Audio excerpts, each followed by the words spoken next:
Now, there is an uneasy calm at Kenyase in the Esutifi North District of the Ahafo region, a day after a clash between youth and duty officers stationed at Newmont Mining Limited, which left one person dead and 4 others injured.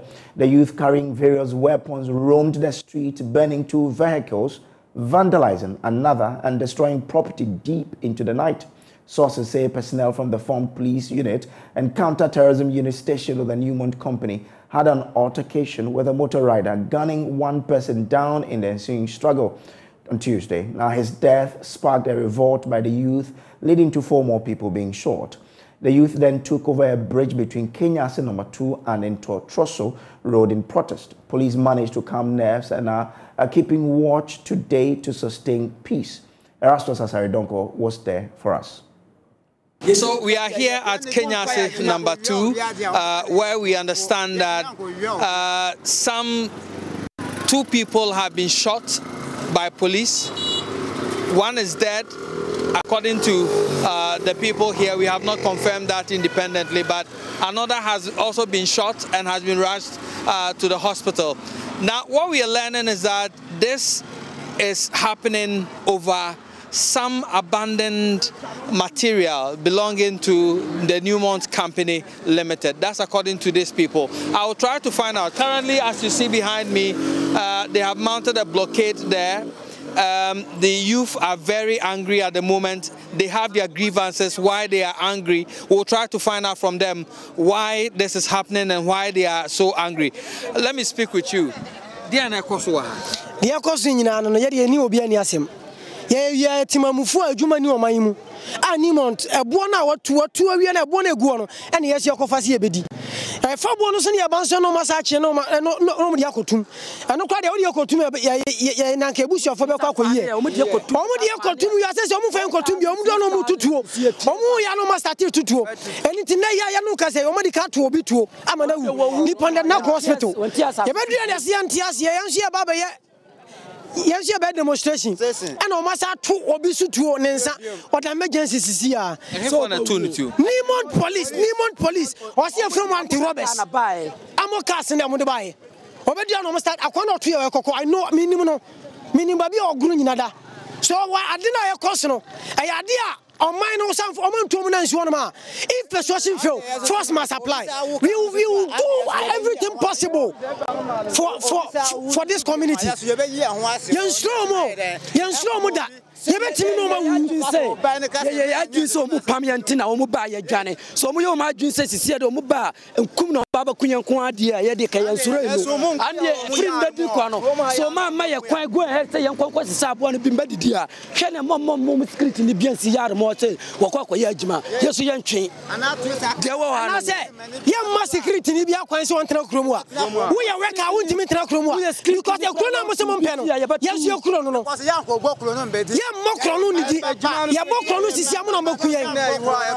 Okay, so in effect, what they are saying is that Newmont Company Limited, ahead of me here, they have some abandoned rocks that they do not like, and that is what they are also relying on to use it, process it for gold so they can also survive. But then when they go in for these so-called abandoned rocks, they are chased by the police, arrested and fined.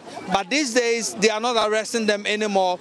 They are shooting to kill them. And so he's telling me that as we speak, they have gunned down one person, and then they have also shot and injured another person. I was asking who shot them. He said, police recruited by Newmont Company Limited. They are doing that right here at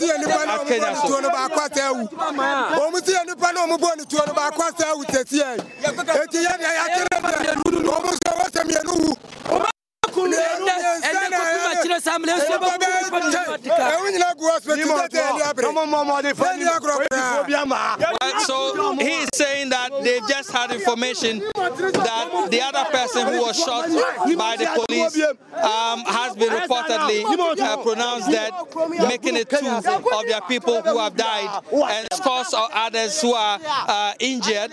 And so they are also willing to sacrifice, in his own words, other people to face them squarely for what they have done to to their colleagues. Now we have the police arriving, and the commander who is trying to address the youth there.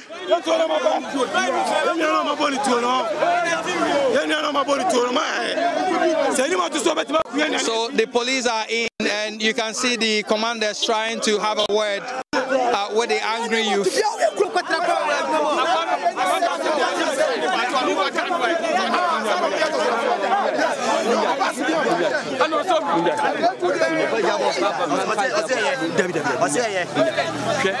Explosion that means you are affected town now.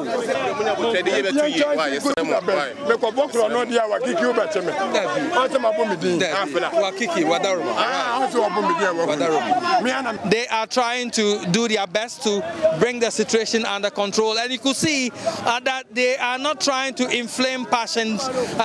They can see the anger on the ground.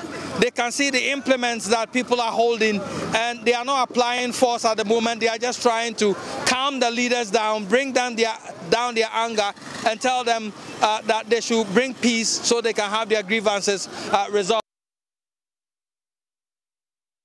President of the Ghana Chamber of Mines, Suleiman Okone, is calling for concerted effort to deal with illegal mining. According to him, a study conducted by the chamber showed that the activities of illegal miners are depleting natural resources, which in turn disrupting the work of the chamber. Suleiman Okone was speaking on the sidelines of the 2022 Health and Safety Awards. There's more in this report. The activities of illegal miners over the years have not only polluted our water bodies, but also deprived duly licensed companies of the opportunity to exploit the inherent mineral resources, while creating additional cost for the companies for rehabilitating the land destroyed by the illegal miners. The consequences of this illegality, the Ghana Chamber of Mines says, are far-reaching, hence the need to find a lasting solution. These days, you find a lot more of illegal mining on public lands, water bodies, forest reserves, and so on and so forth. It's something we need to stop, and we need to take it quite seriously, because we are talking about natural resources which are finite, which are irreplaceable. So as a country, we need to take this seriously. Warning of the chamber's intention to crack the whip, Suleiman Okone said it is unacceptable for any organization to extract natural resources without a license from the chamber. You would have to be given, sensitization, and you have to be inducted into all of these critical operations before you start working there. So induction is also critical in the mining industry. If you don't have knowledge about any mining activity, you will not be allowed to do it, even if you are a PhD holder in that discipline. And that's why the Inspector Division of the Minerals Commission, for example, would insist that you need a ticket, even upon all the academic qualifications you have as a person, as someone who can work on a mine.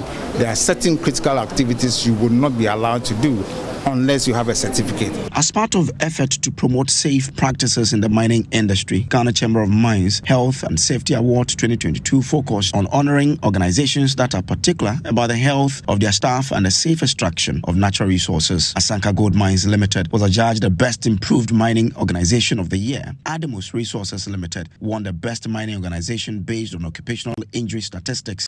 The Best Mine Audit Award went to Abosu Goldfields Limited. Goldfields Ghana Limited took home the Best Mining Team Award in Intermines First Aid and Safety Competition, and also the Best Team Manager for the year. We want to make sure that the knowledge of safety is also shared with our communities. In fact, in the last few years, we have even endeavored to escalate this beyond the communities, and that is why we do the safety competitions on Ghana television as part of the What Do You Know process, so that we can have better reach than we ever had in the last few years. Some award winners shared their excitement with JoyNews. Best Improved Mine, the first position, and the team put in a lot of work. They did well, they prepared well, and I mean, it was just for them a recap of what is part of our operation. Safety is an integral part of everything that we do. First Aid national champions.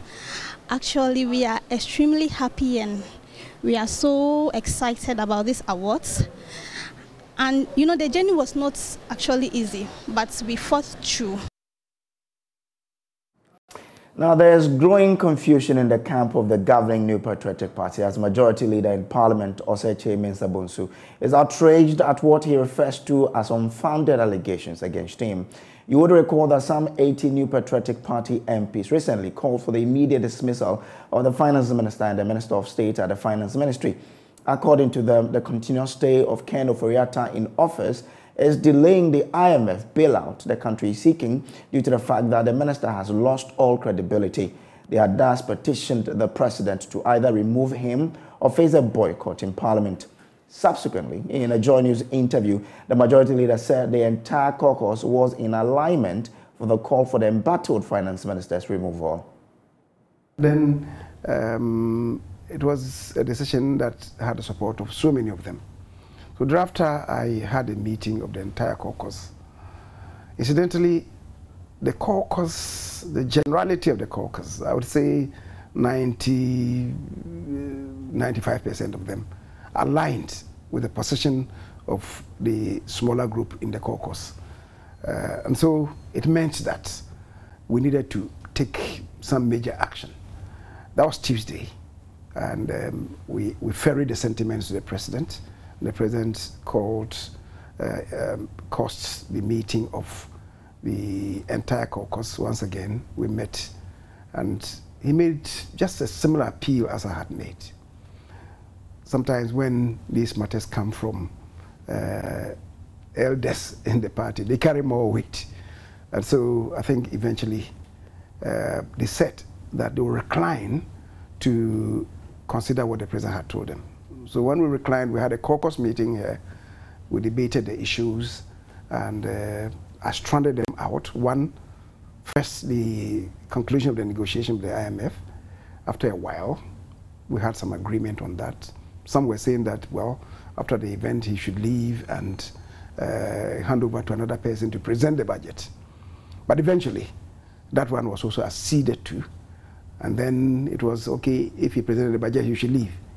And I appeal to them that you don't have the situation when the person who presents the budget on behalf of the president and whose name is stamped on the budget, then will have to exit for another person to present the appropriations bill.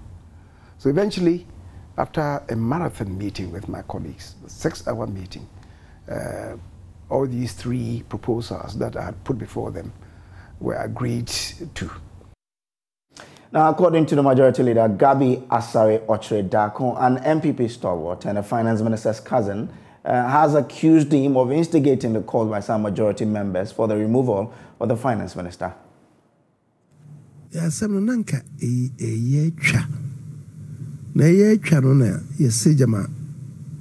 weekend, you know, Kenny Pentecostal Council for Kushia, and there's all kinds of me. As I know, Yakukumasem, a then quan assembly BP. Because I mean, you saw no Mushia meeting, then you be a press crowd. And I'm saying, in response to Assembly BBC, and so, and Walker, they are to Bible, so, if you say, Yame, a say, maybe a drone. On one free, how no more. Until officer is been ordained by God to do that. Now, in Kasem and Kenya Simbia, only AGI, Association of Ghanaian Industries, AGI. So when I'm saying, and also Castle, would name how a Ghana for him. But he believes that he's the best person to do so. Be yefi, Safna, Yabemu. Sandy may me no Kabumono, Sansi me no, a Piabonting, and I shall go for, and then say, Nipani B. Ekubu ebu fufuye nti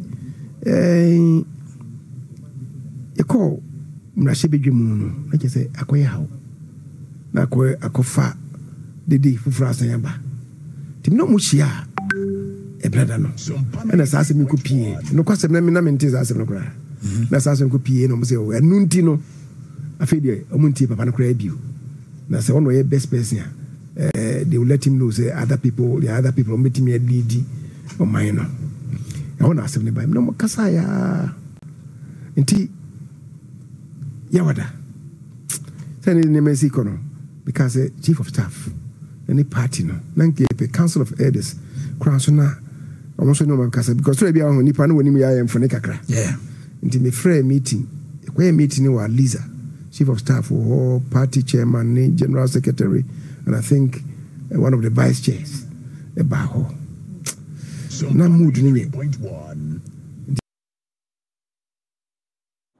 So what does this mean for the governing MPP? Joining us on Zoom is Dr. Kwesi Boateng, a political science lecturer at the Kwame Nkrumah University of Science and Technology. Doc, thank you so much for joining us.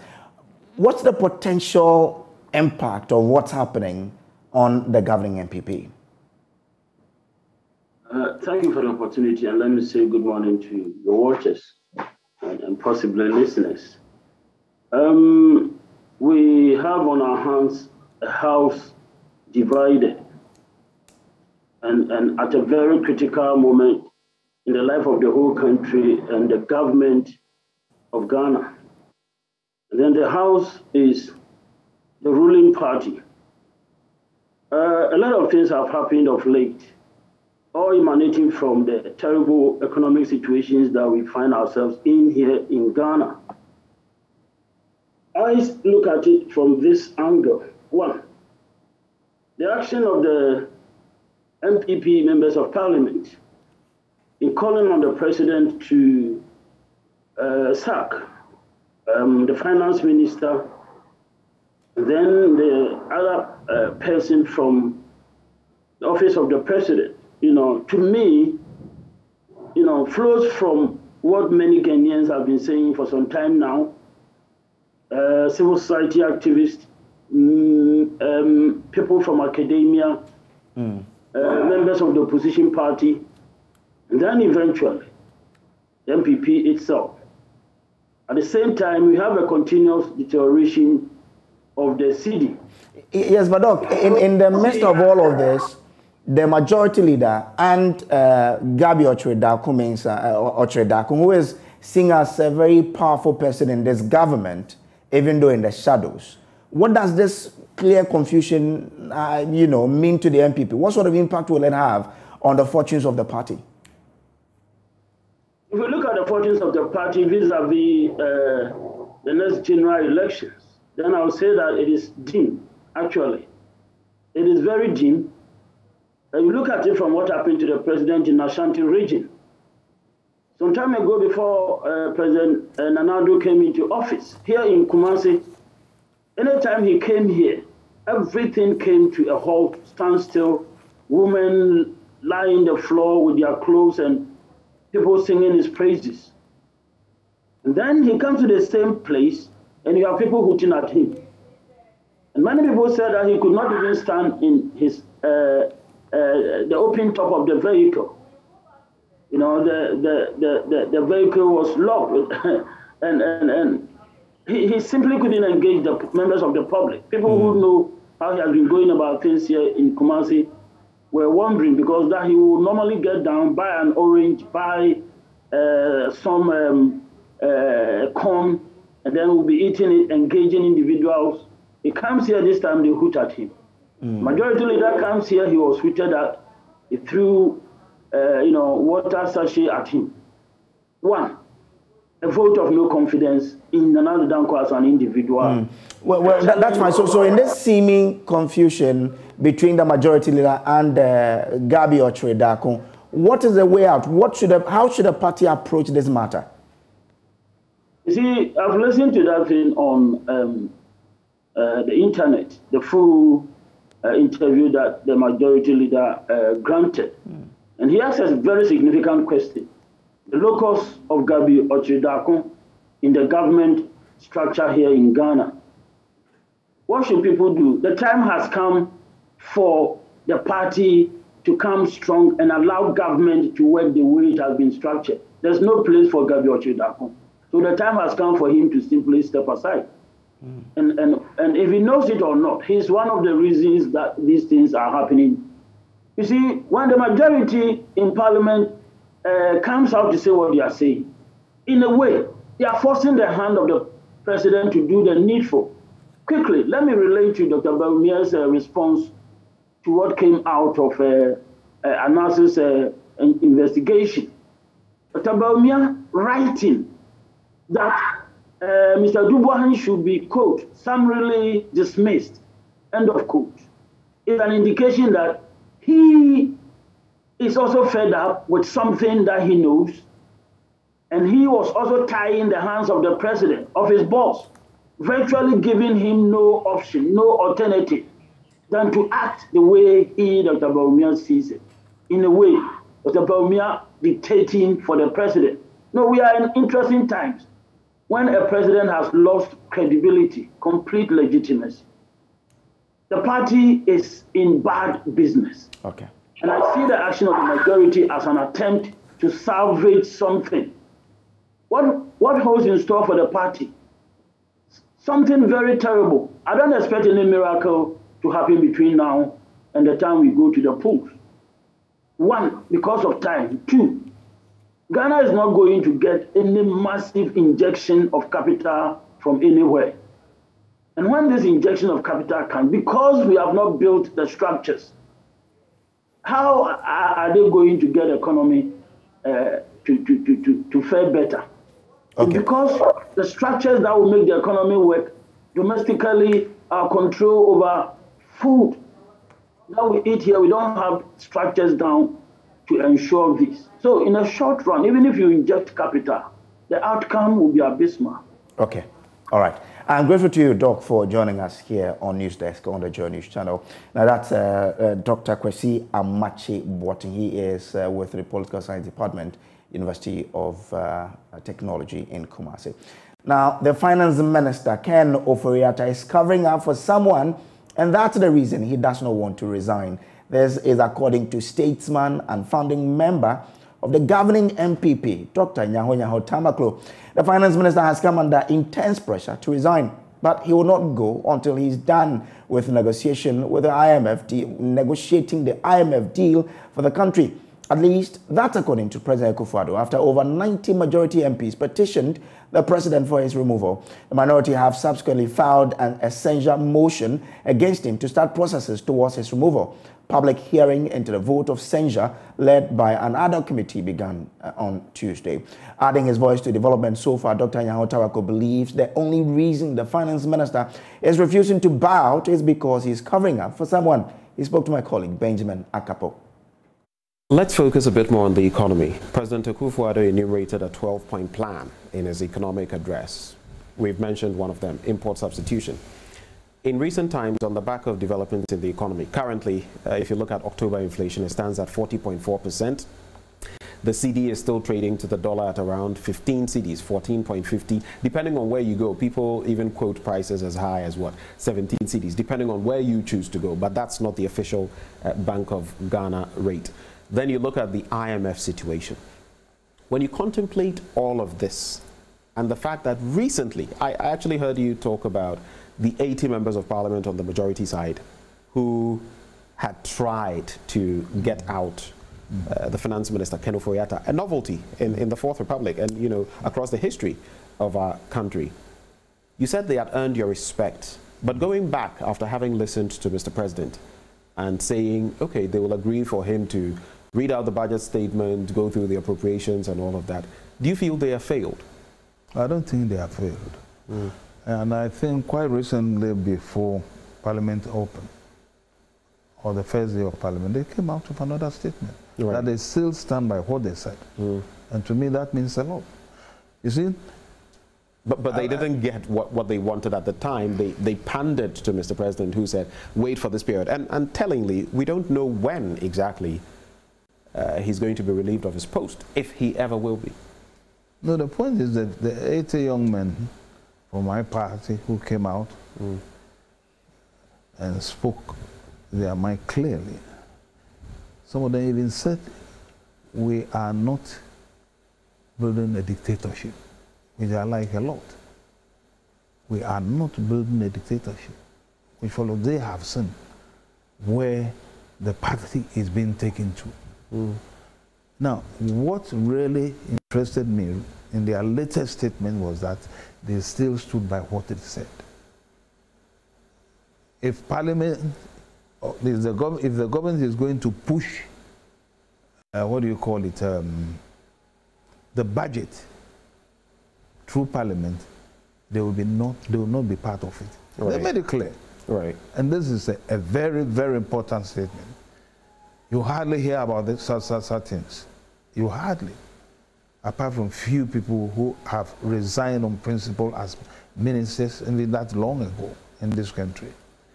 So honestly, I respect those young men, I must tell you. And I believe, as I warned them last time, their first statement, that they should not allow themselves to be talked out of what they wanted to do by the president. Sticking with the economy, you recall this year, Mr. President said, we do not know how to bring the dead back to life, but we know how to bring the economy back to life, to resuscitate it. We had said we wouldn't go the way of the IMF. We are now, firmly headed to the IMF. Does that give you, especially looking at Ken Ofori-Atta, does that give you any confidence in this administration in terms of managing the economic aspect of our national life? The statement that was made by Ofori-Atta, that we are not going back to the IMF. We are a proud people. We are a proud people. And it's been seen clearly that we have gone back to the IMF. If I were Ofori-Atta, I would have resigned immediately. Now you ask yourself, why is it still there? Why do you think? What do I think? Why do you think he's still there? Look, when a person is in position, I made mention of dictatorship. When a person is in position and the populace say, we've had enough with you, go away, and still he wants to be there, the simple thing that will come to the mind of any ordinary person, that he's sitting on the rod. When he's not there, then we see how massive that rod is. You're suggesting Ken Ofori-Atta is covering up absolutely. For some people. For whom? You're asking me that? Who is the appointing authority in this country? Mr. President? Yeah, and has the president approved of his removal?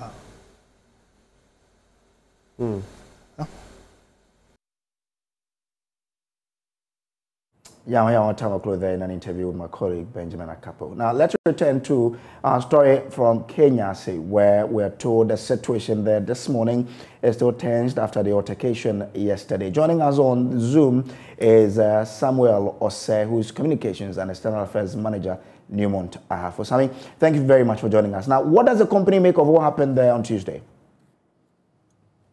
Thank you very much. Well, what happened yesterday was very unfortunate.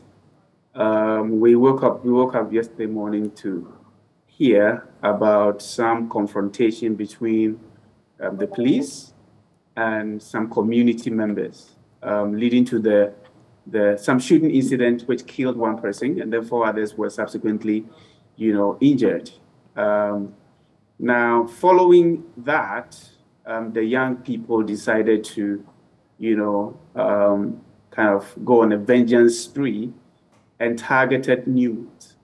And so it started with a contractor vehicle which was burnt down. Another truck was destroyed. Then, not long after that, they headed to our residential facility where our families, and employees live. Went in there, they managed to overpower the security and, looted, destroyed, vandalized our, properties, both individual properties and all. So you'll be in your house, they will just enter your bedroom, enter your kitchen, everywhere with machetes and things like that, destroy things, television, microwaves, any household item, take whatever they can take away. A very, very traumatic experience for us and our families. Of course, we requested for police reinforcement. By the evening, we had that. So then we had some military as well. So right now we have over 100 security personnel stationed over there. But it's been a very unfortunate thing. First off, at the moment, we are not sure of who actually fired the gunshot. We are receiving conflicting reports as to what exactly happened, because it happened beyond the borders of our mine. So we are waiting for the police, who are investigating the issue currently, to come out with their report on that. Good news is that we understand 3 of the 4 people who were injured have responded well to treatment and they've been discharged. We're hoping that the other one will also be discharged today. But regarding our family, it's been a very traumatic experience. They literally went there, broke into people's houses, vandalized, destroyed stuff. The military now has to escort people back to their homes. And Sammy, with that one, with the youth coming into your homes, you called in the police reinforcement. Have they begun investigations? Have they picked up anybody for what happened in your homes? Well, I know that the police is stationed there right now as we talk, and the police have issued a statement, the National Police, that it is working on that. I'm not unaware at the moment as to whether anybody has been picked up, but I do know that we have heavy security presence, which is very, very encouraging, and the police is working and investigating. Nobody has been picked up as we speak at the moment, as far as I know. The youth are saying that you are preventing them from using some waste rock that you have at your company. Why are you refusing them access, and have you educated them on why they do not have to have access to those rocks? I want to believe you are talking about small-scale or illegal mining. And if it is illegal mining they are talking about, which is a big problem in mining areas, including ours, as you know, the government has introduced community mining. And so there is a clear legal path for anybody who wants to be involved or take part in mining. And so if the young people in our communities want to engage in mining, the clear path is there. They've been educated, they've been engaged with that. We are a legal, licensed, large-scale mining company. We have our concession, which we have from the Minerals Commission, and we are mining within the remits of the law. And so invasion into our mine is illegal. And coming on to take the ore-bearing materials of any kind is equally illegal. And so if that is what they are talking about, then I'm not sure even you will condone anybody possibly entering your property, to do what has to be done. So it means that they can get access to those waste rocks through the community mining scheme. Is that it? Not waste rock. Okay. The community mining is a program, a policy put in place by the government for all those who want to be involved in legal small-scale mining. And it has there's a laid down procedure as to how one can access that opportunity and get into mining. And so it shouldn't have anything to do with Newmont. Okay. If you want to mine in the community, just liaise with the necessary government authorities, go through the processes, and get your permit and mine. So whether our waste rocks are there or they are not, people should not come, into our space when it comes to mining. All right. Grateful to you, Samuel Say, for joining us. He is the Communications and External Affairs Manager of Newmont Ahafo. Now, customers of the Electricity Company of Ghana in the Ashanti region have been queuing in a mad rush to purchase electricity credit after 4 days of ECG system interruption. Long queues of customers frantically searching for electricity credits are seen at various vendor stations in Kumasi. In a press release, the Electricity Company of Ghana says the company has encountered some technical challenges relating to its prepaid metering system in the Ashanti region. Nana Boache Dankwa Yadom has more in this report.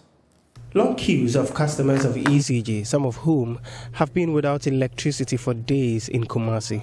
Some vendors and customers in the Ashanti region affected by the system interruption have not been able to sell or buy electricity for 4 days. I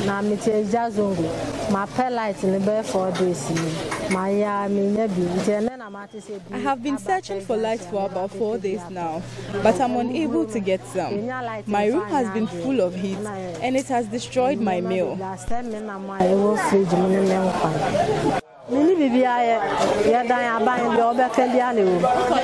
3 days near, your light no adum.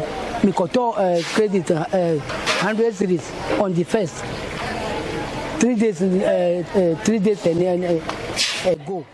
For 3 days now, I am unable to get access to prepaid. I just bought 100 cities prepaid line, and just after 10 days it got finished. I have been roaming around. I just heard I can get access to like here at Tech Junction, so I had to rush and get access to 10 days.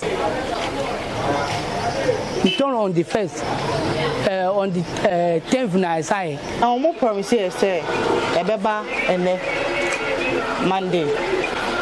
And I pray on prayer. I just saw banana by.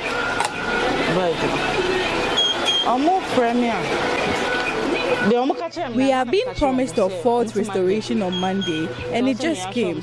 I only tell my customers about what I am being told by the ECG. We have been able to restore it now. And delay, and man say, Q, like say, it's a coin. Q be anywhere, like, and then I started.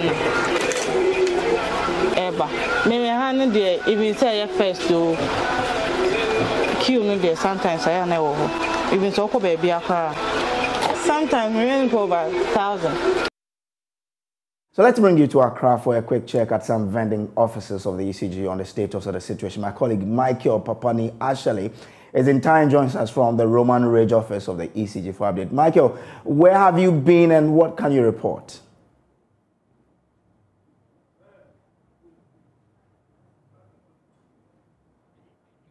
Michael, if you can hear me, where have you been and what have you seen?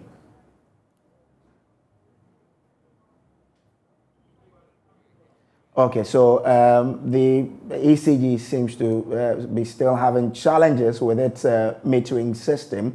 Customers both in Accra and the Ashanti region have had challenges procuring electricity credit for their meters because of ECG system interruption. Long queues of customers frantically searching for electricity credit are seen at various vendor stations in Kumasi. In Accra as well, we've had those challenges. Michael Papani Ashley is in town checking on the situation in Accra for us. We'll take a quick break here. When we come back, we'll bring you details of the story. Stay with us. Welcome back from the break. Let's take you back to my colleague Papani Ashley, who's in town checking on the situation in the capital. Papani, you're joining us from the Roman Ridge office of the ECG. But where have you been and what can you report?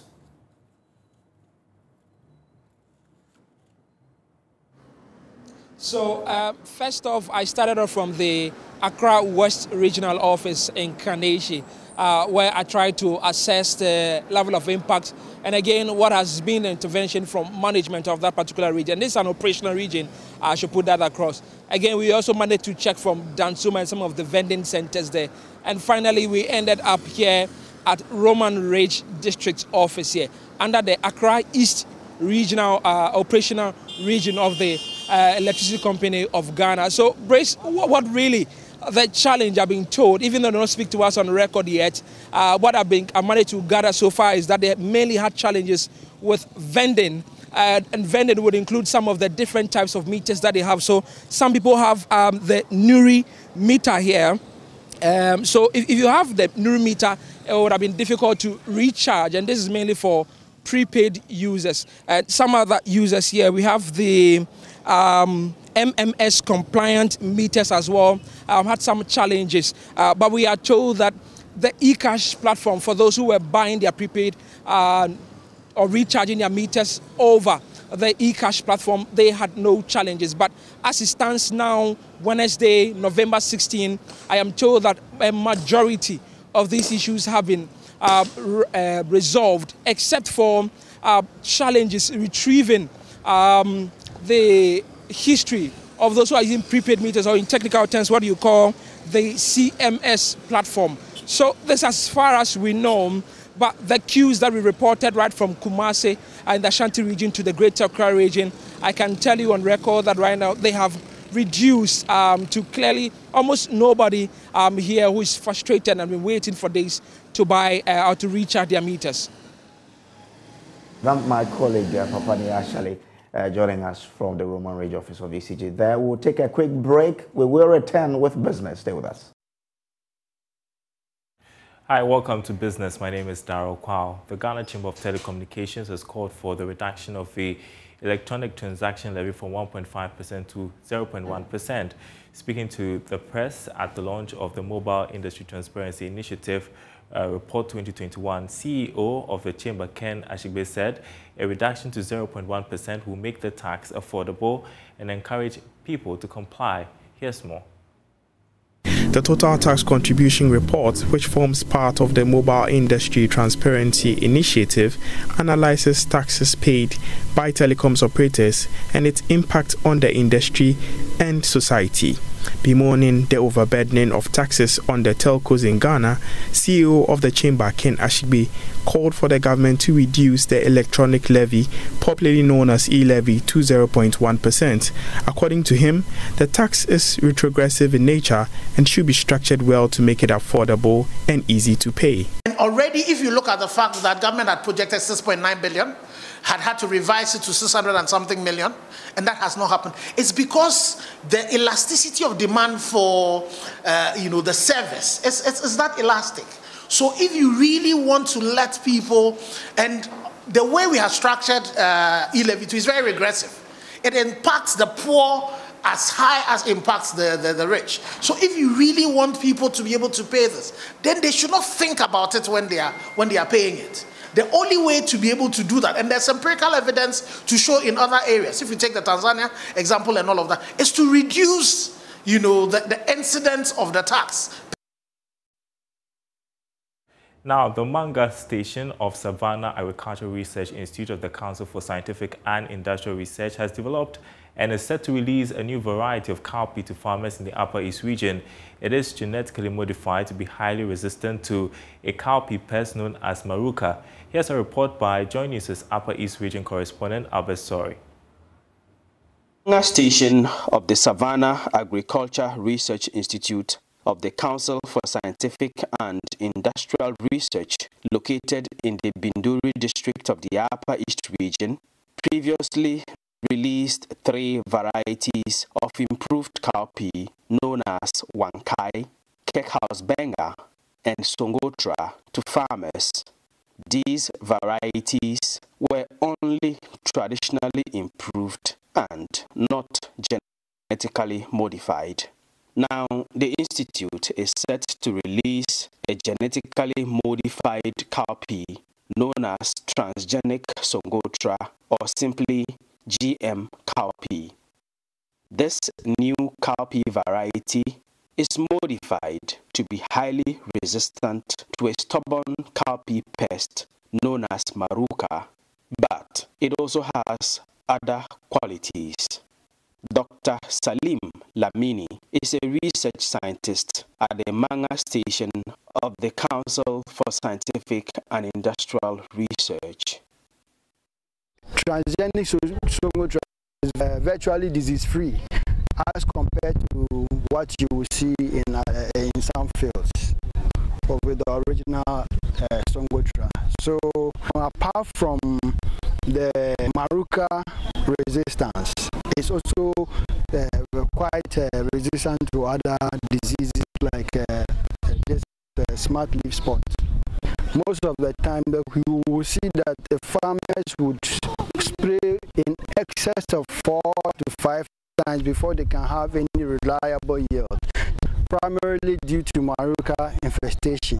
With this transgenic, you may just have to spray once or twice where it is necessary. Then you still have very good yield. Transgenic Songotra, or GM cowpea, is on field demonstration, and the Savannah Agriculture Research Institute has been doing a 2-day field exercise. Albert Sori's report there, and that's it for business. Handing you over to Samuel Kojo Brace with the rest of the news. Thank you very much, Dial. Time for us to bring viewers sports, and Michael is already in the studio with the latest from the world of sports. Michael, good morning. Good morning, Samuel. It's been a very long time.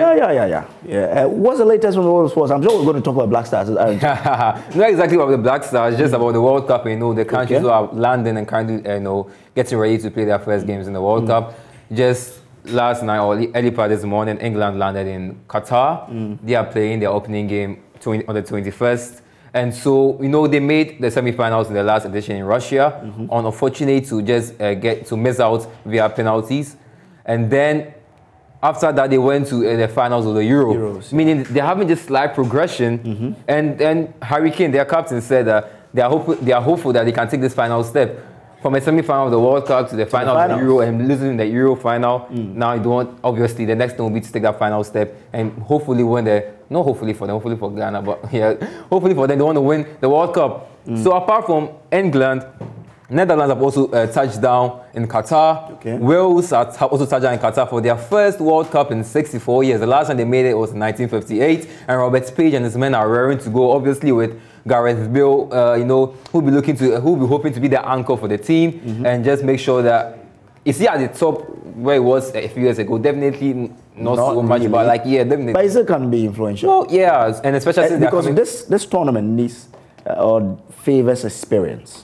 You know, so you need and also speaking about how it's a tournament. You know, a tournament like the World Cup is the dynamics are a bit different because you can go into the World Cup as one of the world's highest rated teams and just be knocked out in the first round because just about the dynamics, something doesn't.